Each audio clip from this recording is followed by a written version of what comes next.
when we start to lose the forest, then we get these impacts on our climate, and we get these local impacts in terms of people's livelihoods as well.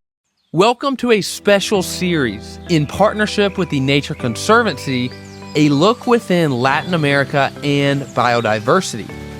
In this series, we speak with 10 leaders from the Nature Conservancy in Latin America about different forms of biodiversity throughout the region. With a special look inside the Nature Conservancy's Latin America Impact Report, which details the organization's work in conservation across 12 distinctive areas in Latin America. Latin America is the most biodiverse region in the world. According to the United Nations Environment Program, around 60% of global terrestrial life and diverse freshwater and marine species can be found within Latin America and the Caribbean. At the heart of this region lies the Amazon rainforest, the largest rainforest in the world. The Amazon is home to 10% of all known species on Earth, including 2.5 million insect species, over 2,000 types of fish, 1,300 bird species, and hundreds of mammals. This immense rainforest stores around 90 to 140 billion metric tons of carbon, playing a crucial role in regulating the planet's climate. Its vast ecosystem supports millions of people, including around 400 indigenous groups who depend on its resources for survival and cultural identity. To kick off this series, we sit down with Ian Thompson, the Director to Accelerate Impact in the Latin American region for the Nature Conservancy. In this episode, Ian provides an insightful overview of biodiversity with a focus on the Amazon rainforest, freshwater ecosystems, regenerative agriculture, and the vital role of indigenous communities in conservation. So tune in and take a journey with us over the next 7 episodes inside the Amazon rainforest and across Latin America to learn more about biodiversity and how this region is the key to the future. Welcome back to the Green Hour. Today, I'm very excited because we're launching a new series called the Biodiversity Series, Conversations from Latin America, in collaboration with the Nature Conservancy in Latin America.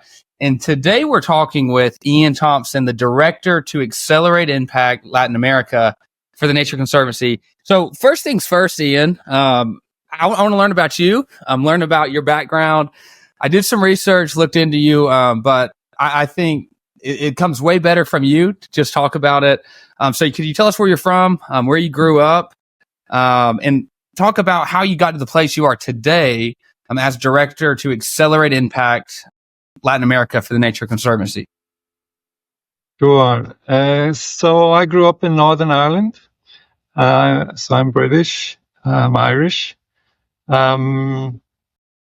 I became a forester. I come from a rural area. I trained as a forester in the UK. And then I was fortunate enough to join a scheme in the UK to go overseas and work overseas, and essentially our government policy to help reduce poverty and its relationship with natural resources. So as a forestry specialist, I went to help that. I was lucky enough to be posted to Nepal. So my first 10 years of professional life was there in Nepal, working to help conserve the forests and avoid all those problems of floods and so on going down into the Bay of Bengal. And then when that period came through, we had the revolution in Nepal and so on. For various reasons, that phase came to an end. And at that time, Brazil was opening up to cooperation. And so as a tropical forester, I moved across to work with the government program of support to Brazil in sustainable forest management. So that's what brought me to the Amazon. I worked with the research organization in Embrapa, and I ended up with them for 10 years, working on trying to understand, how do we get to the sort of idea of sustainable forest management, and what research can we do, and what relationships do we need to build to try and drive that change. From there, then there was a change in the priorities of the British government program in terms of its international cooperation, and so that program was winding down. And I was fortunate enough for TNC at that time to be looking for an Amazon program director. So I was in the right place at the right time, if you like, and so I joined TNC as our Amazon program director. And then I've been in a number of roles through the last 17 years that I've been with the Nature Conservancy, and my role now is a regional role. I was working in the Brazil program for many years, and the last 3 or 4 years it's been in a regional position, and with the idea to accelerate our impact, because we know with the climate crisis, the biodiversity crisis, we don't have that much time really to turn the ship around, and so we're really very conscious that we are part of the problem. That if our work isn't going at the pace we need and getting the scale we need, then in the end of the day, we're part of the problem. So my focus is really to help us see how can we drive change faster and at greater scale. I read that you use the Nature Conservancy uses this systems change approach, systems change strategies, and you do specifically for each ecosystem in the region that you work with. When we say systems change or systems thinking approach, what exactly does that mean in this context of this work? It essentially means that we're looking to the root causes of the things that concern us. So if we're concerned about deforestation, then we could have a response like, well, let's work with the industry and see why they're clearing it, and then let's restore the areas that shouldn't have been cleared. But that's really not going behind as to why those things are happening, because if we respond like that, it'll just continue. We're not really solving the underlying problem, and maybe the underlying problem is that the markets aren't properly aligned, that you're not getting the value going to the right people, or maybe it's some of the policy frameworks are just not favorable to forest management as the ideal forest management is conceived. So maybe there's some blockers in there at different levels, and so the idea really is to understand, in a nutshell, is to understand your problem.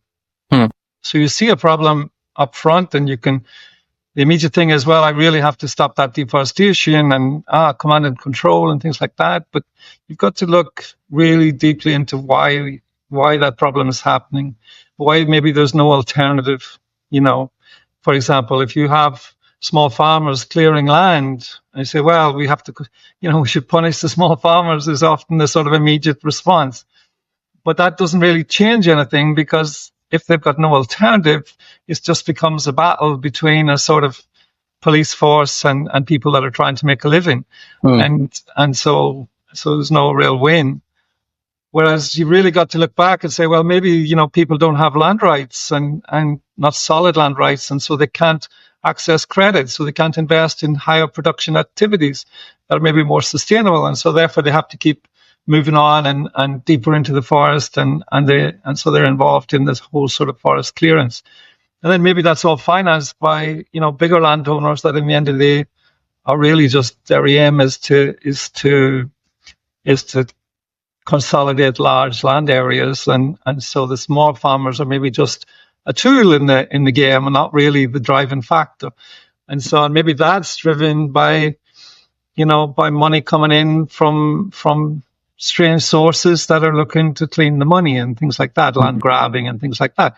And so you can react to an immediate sort of what you're seeing as a problem without really understanding where it's all coming from. And so the idea of a systems approach is to try and spend time and really understand the problem from the perspective of the different players and different parts in the problem, and try and understand why that problem continues and why it's resilient to change. Because one of the ideas of it is that if that system is there now and strong, it's because there are people benefiting from it. It works for somebody. So it may be delivering things that we don't like as from the environmental side, or from people with a long-term view, but for people maybe with a short-term view that want to extract wealth from an opportunity in the Amazon, then it's working very, very well. Thank you. I don't want laws,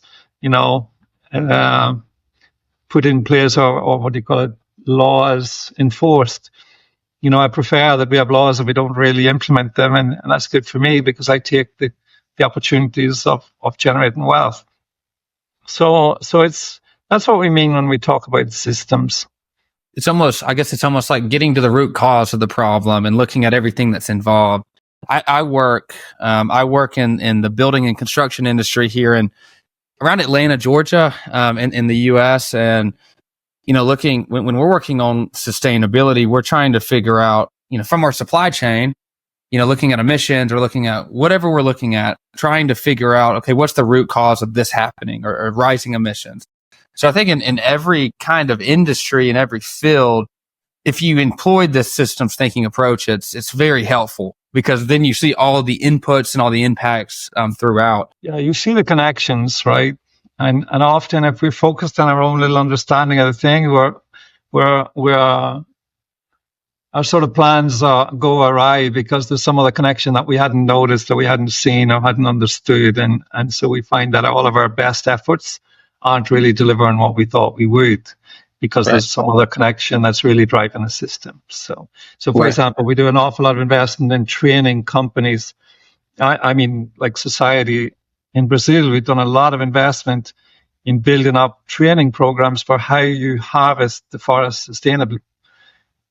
But if, the companies aren't really interested in that, there are other drivers in terms of land conversion that they're really interested in expanding cattle area, then no amount of training is really going to change that. So it's a little bit like that. Then you've got to go and see like how your land use planning and so on and controls might be a better tool to influence change. There's so much more involved than you realize. But when you start unpacking the different parts of it, you're like, wow, this is so complex. And that brings you to another part of a critical part is that no one organization on its own is likely to be able to change a complex problem. And that's why you need to have that idea of collaborative approaches. And one of the roles at TNC, this idea that when we say we want to be more systems design, then it is about how we can actively promote that collaborative effort, not just bring a particular expertise, but actually help promote that collaborative effort, recognize the need for different perspectives and different players working on different parts of the problem.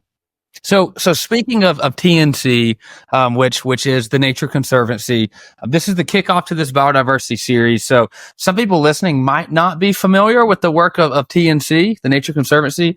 But could you give them a brief, just talk a little bit about what the organization is, and the work that the organization does specifically in Latin America? Okay, so the Nature Conservancy is a non-for-profit organization.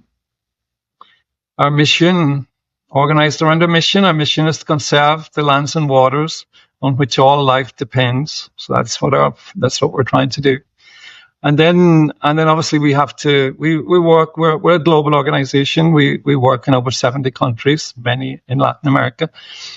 And so we have to focus and we have some key strategies or pathways, we like to call them, in terms of how we're going to get to this mission to conserve the lands and waters we all depend on.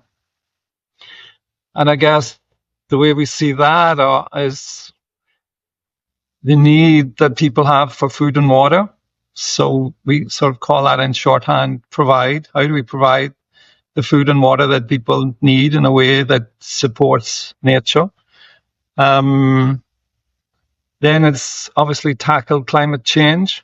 How do we address this change that's coming to us and is impacting all of us, all of nature and all of the systems that we depend on? And then how do we protect? How do we protect the great areas that we still have? So those are three sort of key pathways that we think of our work. And then we have some other components. We're a very science-based organization. So we invest in the science to understand the problem and try and understand how we can approach.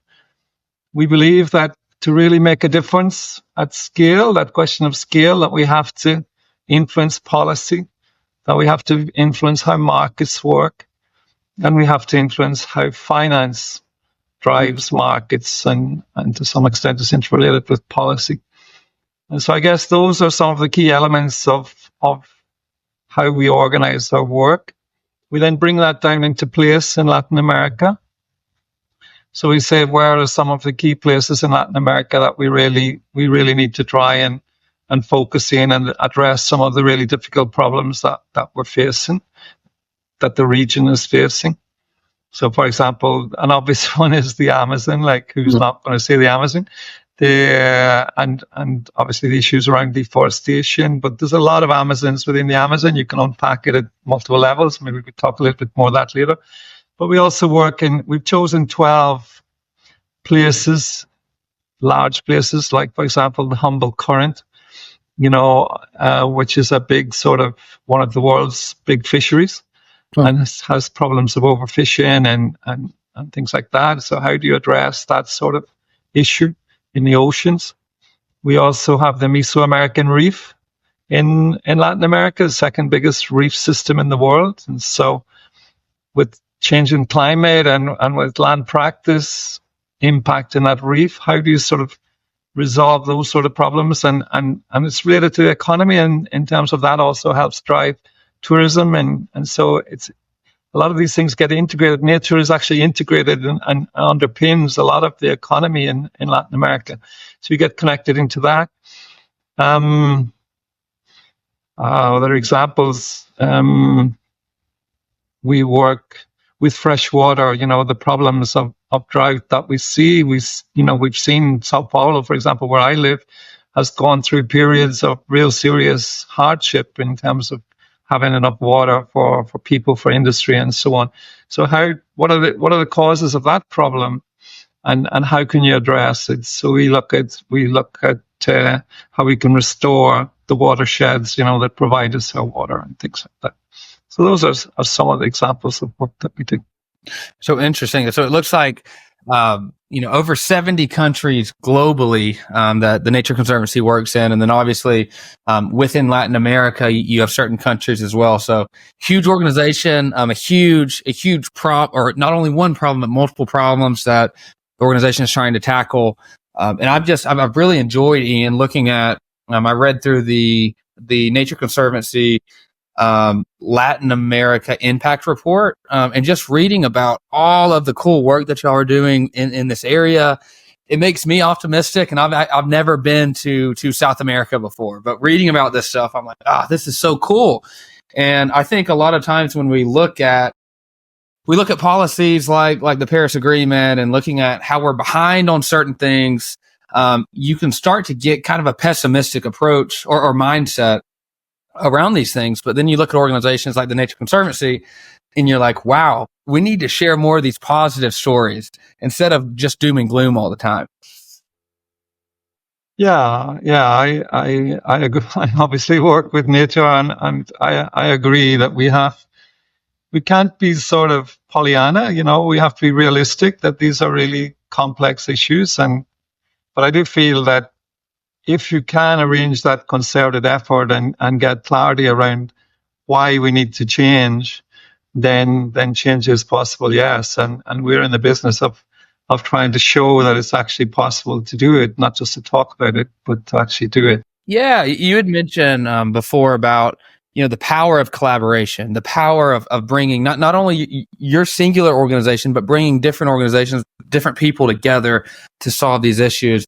So I'd ask the Nature Conservancy, let's say specifically in Latin America, what are some of those collaborations? I'm pretty sure it's probably a lot, but what are some of those collaborations that the organization does to try to solve some of these issues? For example, I mentioned that finance influences a lot of things. In the end of the day, it's very powerful, and so we can collaborate with governments and with banks and with the financial sector and with local organizations and local people that would be impacted. Let me give the example of blue bonds that we worked to help Belize manage its crucial, marine areas and the reef, which is the tourist economy is such a big part of their economy. And so we worked with them, with those different players, to work out how we could do innovative finance mechanisms to help them have the finance to sort of invest in the protection of those marine resources that are so crucial to the country. So that's one example of the sort of work we can do, and that involves people, right from the people that actually live, depend on the sea, the fisher communities and so on, through the different governments that are involved, and into the financial sector, the banks and so on like that. So we bring expertise and bring these players together to work out deals that in the end are good for everybody. Another example is with communities. In the end of the day, communities are at on the ground, and they're the ones that live the reality, and so we work a lot with communities and listen to them about how they think, what their needs are. We work with Indigenous communities, traditional communities, and collaborate with sometimes strange bedfellows. Sometimes what we call these radical collaborations, where you're trying to get these different perspectives that are often historically different together to try and work out solutions. So with trying to change the beef sector, there's a role for the voice of Indigenous people in that. The government is really important in that. Farmers, individual farmers, and what their beliefs are is really important, to understand that, to see what's possible. So if you want to change the beef sector, which is the main driver of deforestation in the Amazon, then you have to work with these different players. And obviously other NGOs, non-government organizations, academic institutions, research institutions. There's a whole range of organizations that are relevant to a solution for that sort of complexity of problem. That's got to be hard. I mean, I just wrote down those three groups of people. I mean, you're explaining a problem, but getting perspective, bringing farmers in, getting perspective, bringing government in, and then bringing the Indigenous people in, the Indigenous community in, and having them try to all work together. And it's just, I'm trying to imagine it in my head, of bringing all these people, all the perspectives together. But that's the way you have to do it, because all these people are affected by these problems. In the landscape, it's sort of thinking of it as a landscape and saying that any sort of long-lasting solution for this landscape is going to, in the end of the day, is going to have to be workable for the different people that depend on that landscape.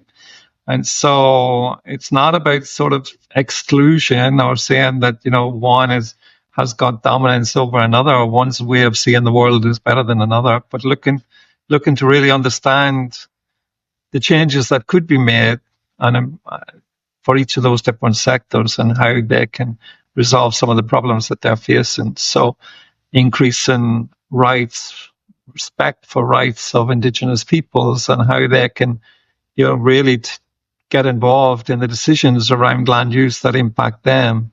So building their organizational capacity, helping them where they want to, helping them access finance and markets that come in to support the sustainability in the Amazon. How can Indigenous organizations access that finance? How can they access fair markets? There's a lot of sort of organization and capacity building for them to support their vision of what they want to do with their lands and interact with the other players that are making decisions that impact them. It can be tough, but it's about that respect for the different components and saying, it's not a judgment thing. It's like trying to bring people together and seeing why sometimes we need to change, trying to understand the need for the change. So, you can't go on clearing forest forever. It's going to impact our climate, and it's actually going to be negative for you, the farmer. And we're already seeing that. More and more evidence, this is where the science base comes in, evidence base, showing people that really business as usual is going to lead to serious consequences, and try and help people see that. It's not simple. Changing people's behavior is not simple. But I think it's building those alliances and finding the leaders that are willing, to change, to take risk, if you like, and change, and to help those risks, whichever they may be, financial or social or whatever, to sort of make those easier. Then we're looking for those sorts of solutions. And often the market, again, is somewhere where, can come in and help de-risk some of the changes, the transitions that need to be made in farming practice or whatever it is. So yeah, so it's about being aware of those different possibilities and discussing with the different people that are actually living the situation and finding the solutions.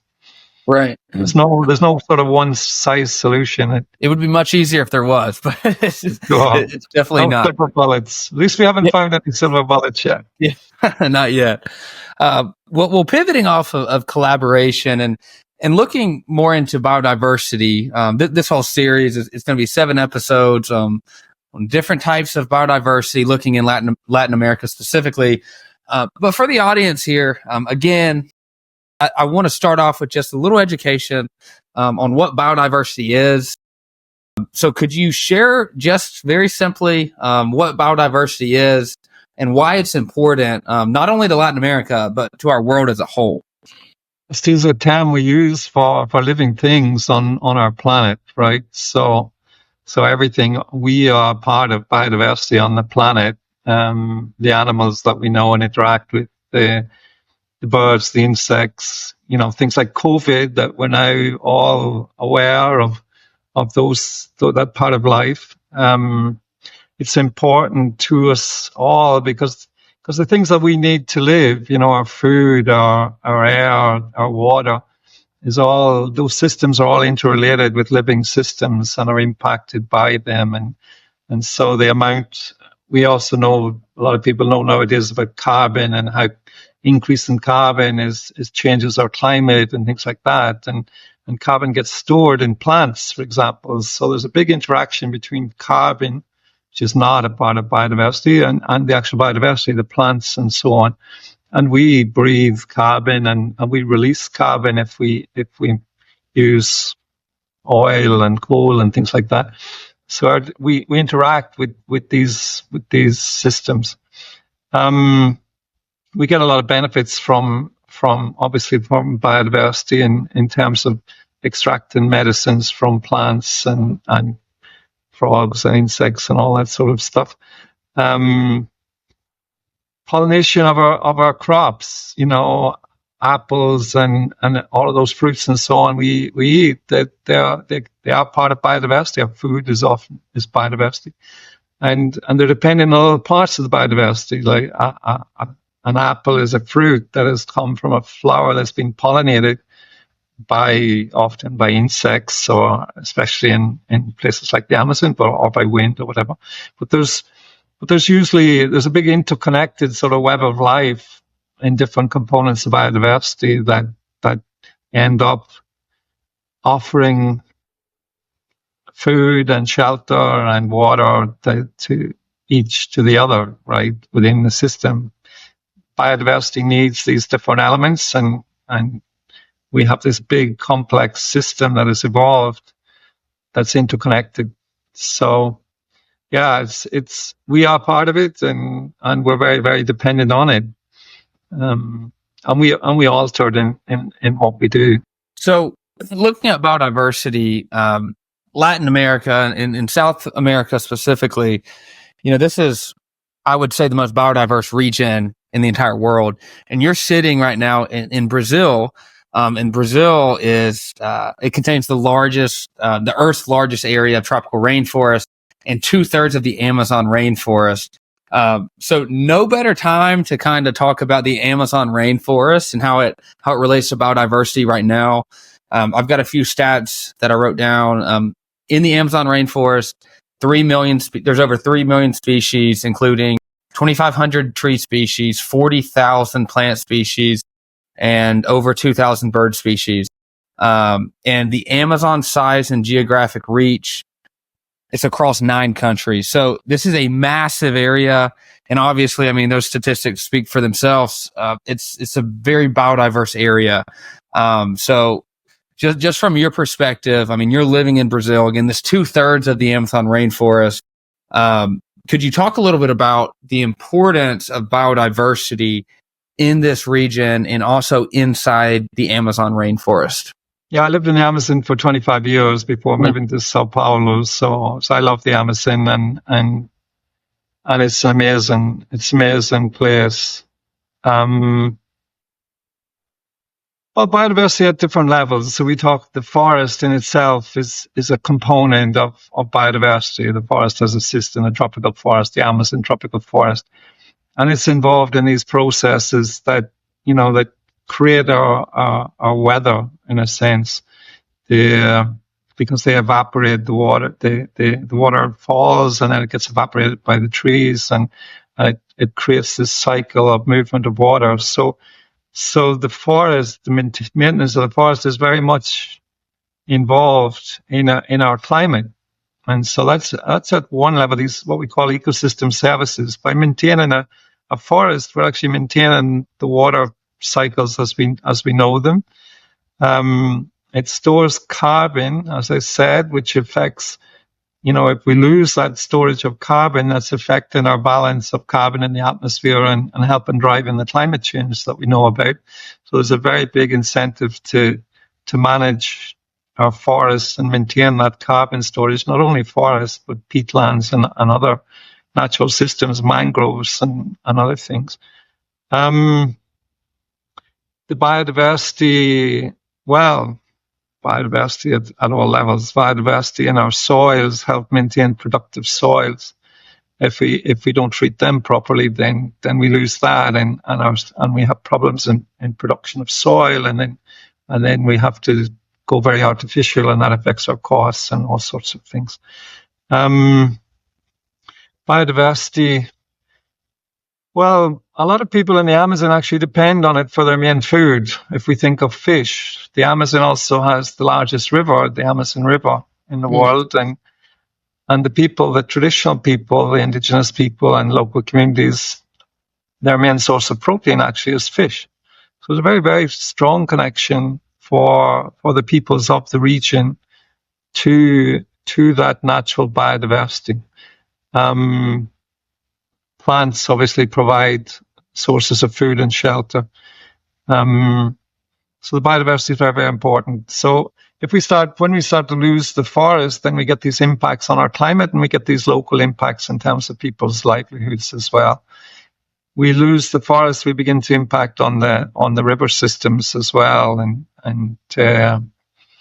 temperature changes, and that changes. You clear the forest, and the streams that run through it that used to be sheltered, they're now exposed to the sun. That changes their temperature, and the fish and so on that have developed and adapted to that, they no longer have habitat conditions that suit them, and so we begin to lose species as we clear that. So this clearance process is also a habitat loss and species loss process as well. And often, the Amazon's so big, often we don't even know that the species that we're losing. So obviously then we have this sort of more iconic sort of biodiversity as well that attracts people to come and see the variety of birds and things like the dolphins. We have the pink dolphin in the Amazon. Nature brings us so much, really, adds to our lives in so many different ways. It's hard to limit or to describe it all. But the core, I think the biggest thing around the Amazon for me are these sort of macro changes that we won't be in control. It'll not be in our hands. So we talk about the tipping point. That if we get to, at the moment we have about 80% of the forest, the Amazon forest is still intact, despite all the problems that we have. It's just so big. 80% is still intact, but science tells us that, there is going to be a tipping point, that a critical mass comes, that once we clear it, and we're beginning to see some of these effects now, that we clear enough that the climate changes, and then this tropical, humid forest, and it begins to dry out, and then it's more susceptible to fire, and we begin to get change in that tropical vegetation, and it becomes like a vicious cycle, and we no longer have choice. That actually is too late, and that will just really change. The 2/3 of the Amazon forest will dry out and change and emit huge quantities of carbon and change our climate.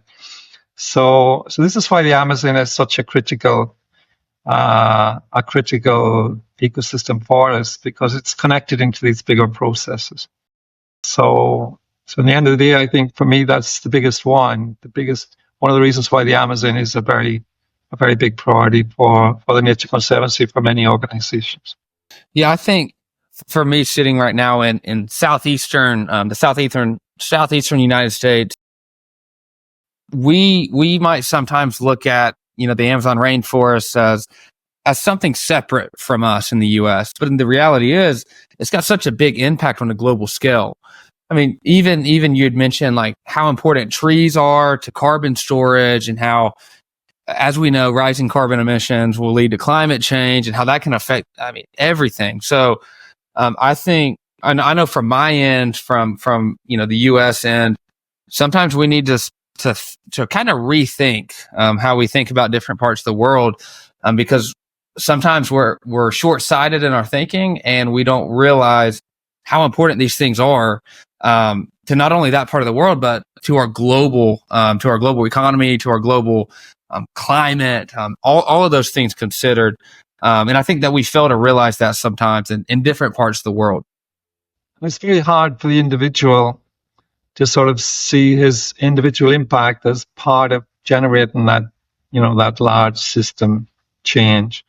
And so, if I'm a farmer in the Amazon and I want to produce a little bit more cattle, then I'd like to clear a little bit more of the forest on my land.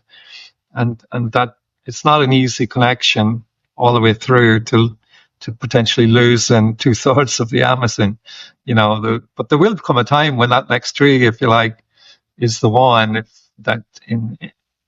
not quite like that, but symbolically we need to begin to think like that we only have so much space that we can interfere, or that we really do have to maintain these systems. So it's a hard one. It's one we work hard for farmers to understand, that how they can manage their land and get productivity through other means. We call regenerative agriculture, that really looks after the soils and really thinks carefully about what we're doing with each piece of the land, and try and help people meet their goals in a different way. Often the simple idea of clearing more land and making more money doesn't really hold true, that the systems really may not be that productive. There may be much easier ways of actually meeting those goals. It's trying to identify those and bring maybe the external inputs that they need to help to make that transition, that I think can help us make the change. So you were mentioning farmers, and then mentioning regenerative farming and agriculture. And I'd ask you the question, because this just came to mind. With the Nature Conservancy, how often are y'all going out and educating these farmers on practices, or educating people in the community on these practices? I mean, a lot of times I think we think of these huge organizations like TNC, pushing for policy and doing those sorts of things. But how often are you educating? Are you in these communities and really educating people on these various things?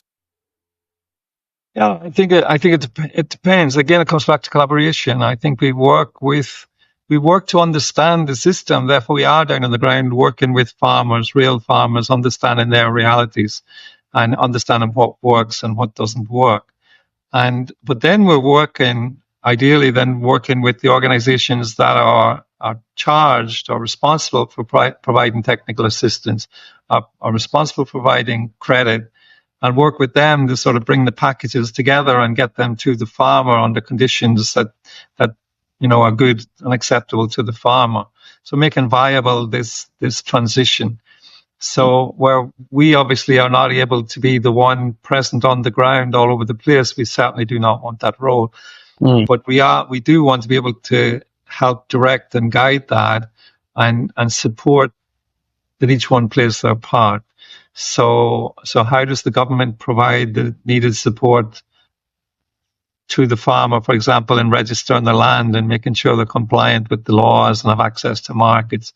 How do we make sure that they have access to the technical assistance that they need? How do we make sure that they have access to credit? Because transition, there's cost. So, for example, if you want a more intensive grazing system, then you're going to need to put in fences. You need to go to distribute water to the different parcels of the land. That's an investment, a capital investment. So that there's quite a large capital investment for these large farms. So if you don't have programs that provide that, then an individual farmer won't have the conditions to make that change. So it's showing that what's possible, and then making sure that the institutions are confident that that is a good program, that makes sense for the different stakeholders, makes sense for the farmers, makes sense for the government in terms of public policy, and makes sense for their institutional role, be it to provide credit or be it, to provide technical assistance. So we play that articulation role a lot. But we really have places where we're down on the ground and learning with farmers and other actors. What I was thinking was way more simple, but what y'all are doing is way more complex and obviously a way better impact or larger impact. Looking back at the Amazon rainforest for a second, I mean, we talked about how important the rainforest is to the global world. We talked about how biodiversity area is, but now I want to understand, and I want the audience to understand, what are some threats that we're seeing right now to the Amazon rainforest? What are some things? Maybe it's human activity, maybe it's something like climate change, maybe it's a variety of things, but that are threatening this 80% of our forest that we still have. So what are some of those threats that we're seeing right now? Yeah, so I think land use conversion is the big one. The way of forest, and we're converting it to other things. As I said, the sort of livestock industry is the one that has been the traditional use of that land, and to an extent it's being therefore driven by the increasing demand for meat and the increasing profitability of meat, actually, as we see the global market. Brazil is a global food supplier, and so Brazil responds to those global signals. So we see, for example, the Chinese consumer consuming more meat, and so there's a stronger demand for meat, and so we've seen that in rising prices for meat in Brazil, and so obviously a lot of interest in putting more land under meat, and we're not against that, responding to that market. We'd like to see it through more productive practice on the land that's already open, rather than clearing more land. But those sorts of market incentives to, you can make the argument to produce more food as an argument for clearing the forest. We obviously don't necessarily agree with that. We think that you can produce more food without clearing more of the forest. But that's one of the main drivers is, the food system and how that market plays out, and how individuals respond to that, and if you like, the lack of structure to help them make better decisions around that, and maybe more enforcement of some of the policies and laws that we have. So I think there's a part of it is that as well, that you have to have the right risks and rewards in place. So you have risk if you're going outside of the law, and you have rewards if you are following sort of sustainable practice. In terms of rewards, then, for example, here I've jumped into a solution, but the carbon markets and how you can actually incentivize people to maintain forest on their land is also part of how you change practice. So anyway, land conversion and the big agriculture demands, be it beef or be it grains, are really, a very, very big driver behind it all. There's more isolated impact in terms of land impact, forest impact from mining. It can be quite damaging. It varies. Professional modern mining is actually quite localized impact, and obviously generates a lot of wealth and economy and so on, and opportunity, but it needs to be well done. The informal sort of gold mining that you get, the sort of wildcat sort of mining, it can be very destructive. I think Peru is probably the best example of that whole areas are really basically destroyed from a sort of environmental point of view. So it can be very negative. use of mercury can then poison the rivers and so on, and that gets into the food chains, and so you can have a lot of impact on the water systems as well. I think what other when you develop for infrastructure, then you're opening up access, and that can lead to sort of secondary impacts as more people move in for opportunity, and then you get into the cycle of conversion of land and so on like that. Forestry can be as well. Forestry can be another entry point. It is often an entry point in that not a long-term vision and really just a short-term extractive activity. That sort of forestry also can be quite destructive. Again, leading to clearance and land conversion in the end of the day, although in theory it shouldn't be. You can manage the forest without having to clear the forest. I think those are probably the main drivers. Climate change in itself is obviously, once you get to a certain point, then at the edges of the forest, I think that's having an impact in terms of how resilient the forest is to change and pressure. And to some of the biodiversity, it's impacting as the forest dries out. Then a lot of these sort of understory species can handle those sort of drier conditions. Their food supplies aren't there, and so they have to move on. Either they move on or it's just not there anymore. So we see that happening as well in terms of the biodiversity. And obviously we lose biodiversity as we clear land. We lose it because it's on a large scale, and biodiversity isn't distributed evenly all across the Amazon. You have biodiversity often defined by barriers. Like the big rivers are a barrier to a species going from one side and crossing with the other. So you tend to have different species in these big inter-river areas. And so as you clear, although the Amazon is only 20% cleared in the eastern part, near Belém, the Belém center of endemism, we call it, that's where the particular group of species that are unique to that area is like 75% cleared. And we have had species lost there, like some of the species that are more hunted for food. So it's a mix. You've lost habitat and there's quite a lot of hunting pressure, then we have lost species. So that has been documented, especially on the birds, it's been documented. So yeah. So I think those are the main things. In my view, we're really trying hard to stop the deforestation, to maintain the habitat as the most critical factor. We can also help by restoring forest. We can also help building connectivity with the remnants forests. Varying relevance in the Amazon, depending on which part of the Amazon you're in. I think the other thing is connectivity of the rivers. As you build dams, then we do have fish. We do have fish that go from the mouth of the Amazon and spawn all the way up in the mountains. And we those sort of fish depend on sort of free flowing pathways, and so dams can obstruct that. So another point is thinking carefully on how we manage, energy development on the Amazon and how that impacts the river systems, both in the short term for particular species, but in the bigger geological processes as well. Complicated place. Yeah, it sounds like it. The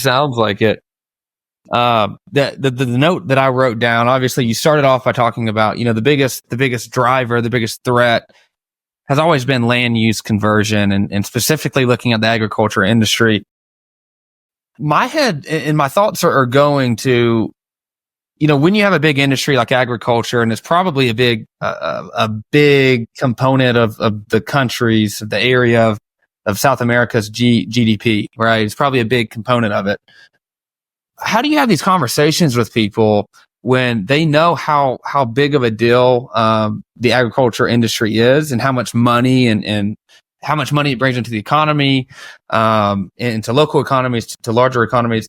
How do you have these conversations with people to show that yes, we need the money from these things for our economy, but it's destroying, some of these things are destroying our environment and destroying the Amazon rainforest, which affects not only the people in Latin America, but people in the world. How do you go about having those conversations with people? Because I feel like it's hard, because on one end, there's so much financial gain from it, but on the other end, there's so much environmental degradation.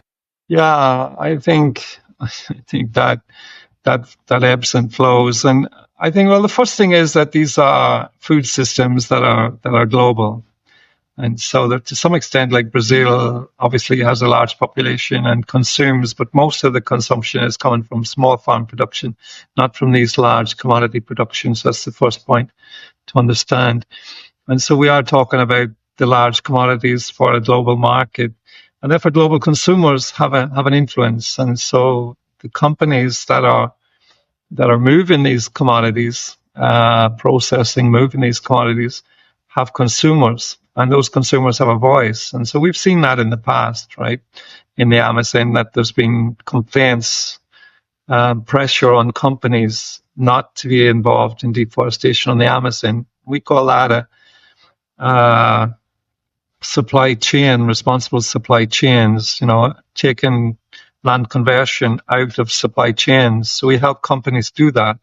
So many companies have signed up to commitments to not have deforestation in their supply chains. What that means is that if they're buying cattle, then those cattle will not have been associated with illegally converted land.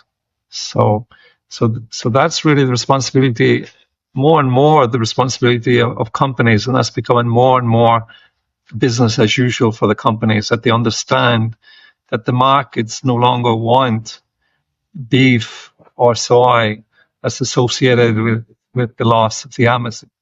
Yeah. So bringing that reality down, obviously, to the local farmer who wants to improve his or her well-being is still a difficult question. But I think then it is about showing the alternative. I think it's about showing that, you can meet your goals of, I want to be better off by investing in better production systems.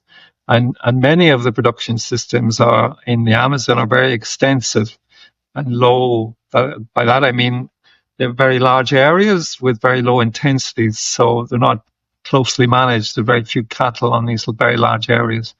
And so we can change that. So in the work that we were doing in Eastern Amazon, it became very clear that you could triple the amount of beef you produce from your farm with relatively simple changes, investments in, for example, in investing more in the grass.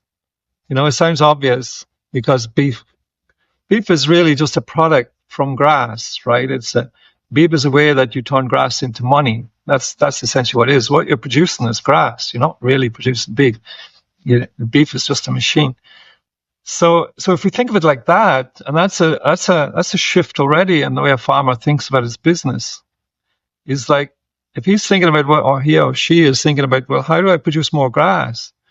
Then often they know everything about cattle, but maybe they don't know everything about grass and how their soils can be improved to produce more grass and how they can manage that grazing on that grass to have more productive grass. And so that's where we talk about all these techniques of improving productivity around this idea is the focus shouldn't be so much on the beef. It should be more on actually the grass. And that allows us to be fairly confident that we could quite easily triple the amount of beef on your average farm in the Amazon. And in many cases, much more.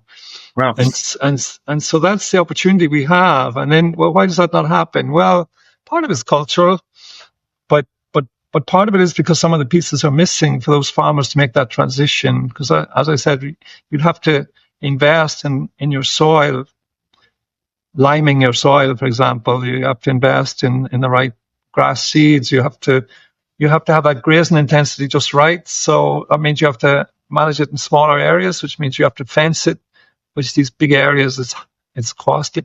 And then if you fence an animal in, then it needs access to water. So you have to you can't just let them go to the nearest river. So you've got to pipe the water and have access to the water. And so those are all capital investments that they need to make in that transition. And if they don't have land title, because often in the Amazon land title has been a difficult thing, then they don't have easy access to the capital. And so again, it comes into that systemic thing, like where's the actual origin of the problem? And so you begin, and if you can get governments to buy in and say, well, yes, despite the cattle sector being very important, public of mind, I can persuade them that actually it's for their own good, and I will help maintain investment into our region if we're seen to be controlling this deforestation problem.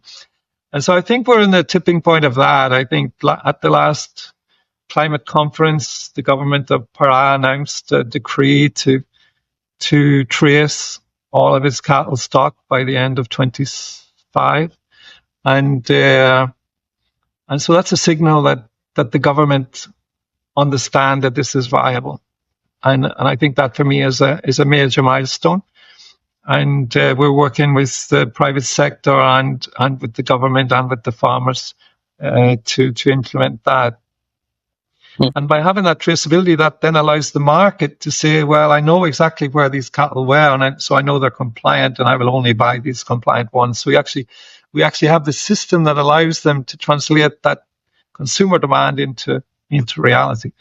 So I'm very optimistic about that sector. Actually, I think we're beginning to pull the different pieces together and engage. Get the different sectors convinced that we actually have a viable alternative to the historic way of doing business.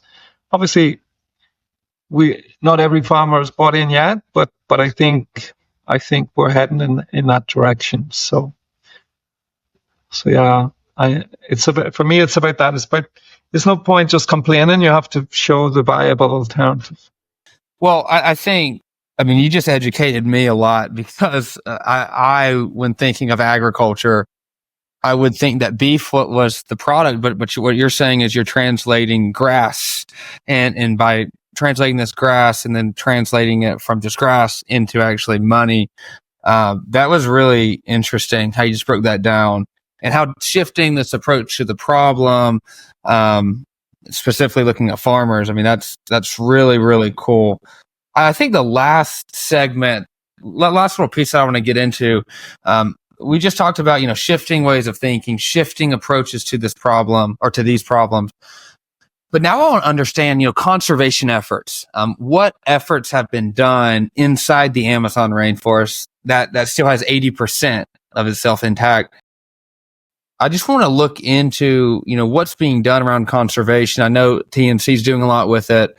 But from your seat, from your experience, from what you've seen, what are some of these conservation efforts in the Amazon rainforest? Well, I think the first good thing for the Amazon rainforest is that the indigenous peoples have actually control over quite a large part. About 23% of the Amazon is under indigenous stewardship. So that's a nice block to have. And obviously we want to reinforce that, and we want to support indigenous peoples to meet their needs and respond to the changing demands that they have, and multiple demands for education, for health, for protection of their territory, to deal with the external forces that are often closer and closer.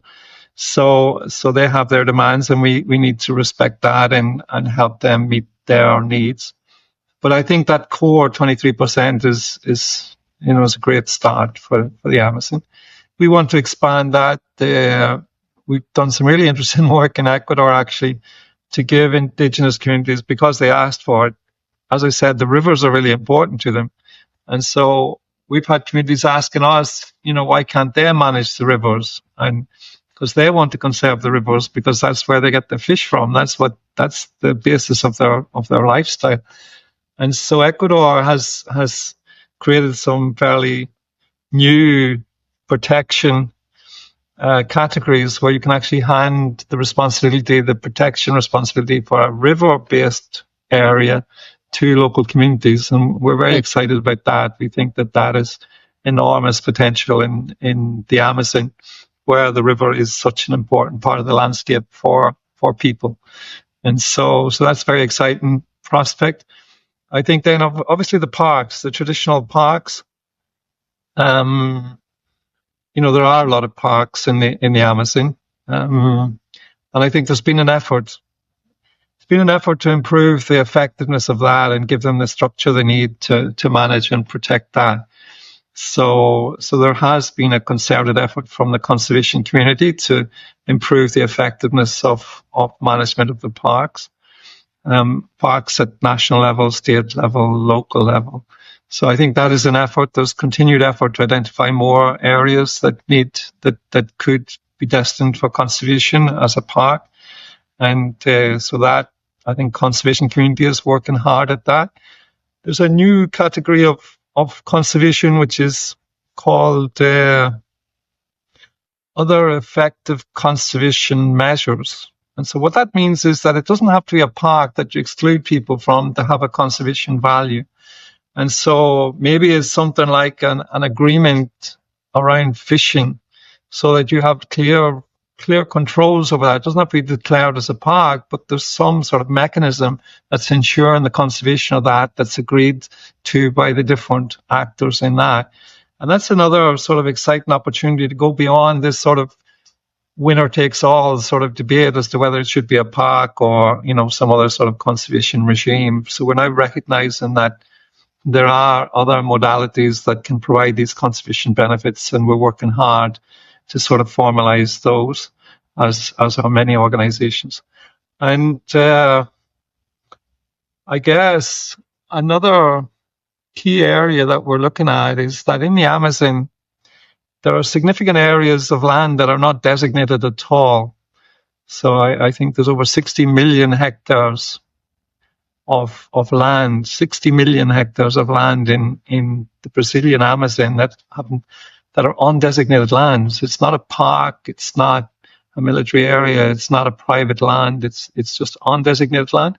And obviously these areas have no owner then, and they're very vulnerable to people invading and so on. And we've seen very high deforestation rates in these undesignated lands over the last, 10 years in the Amazon.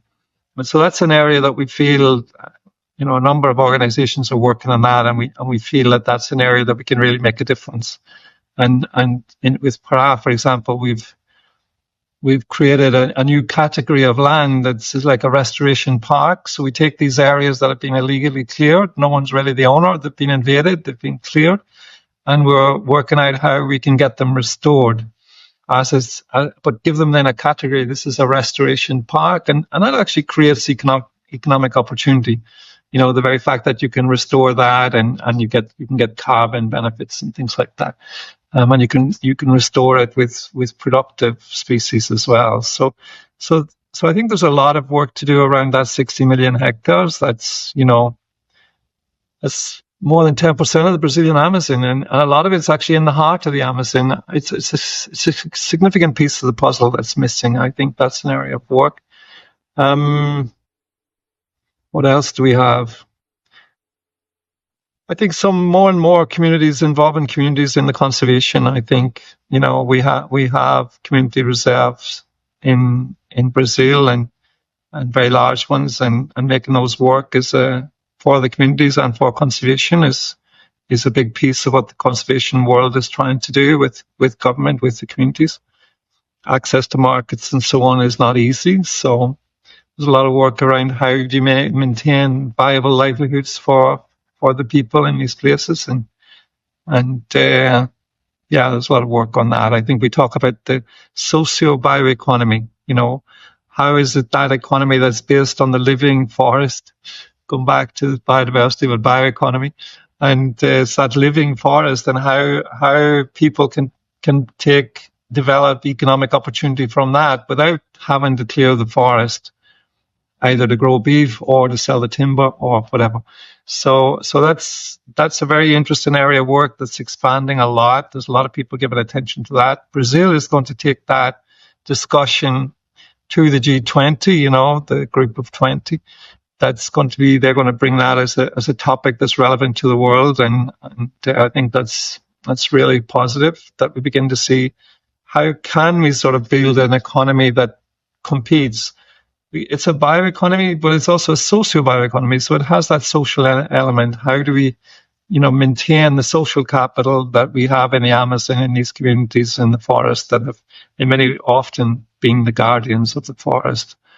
So I see that as very promising, and I think that the conservation world is looking at that, putting a lot of effort into that at the moment.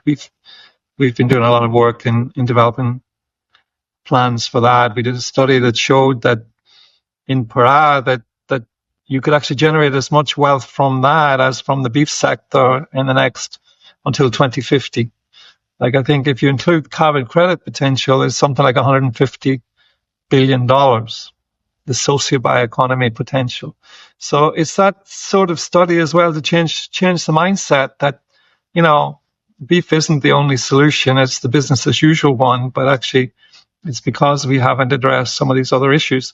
And because the world is changing so fast, like the digital world opens new opportunities, technology opens new possibilities, all this satellite and so on, the world is changing very fast. So we have to be willing to innovate, willing to change, and that's part of it, right?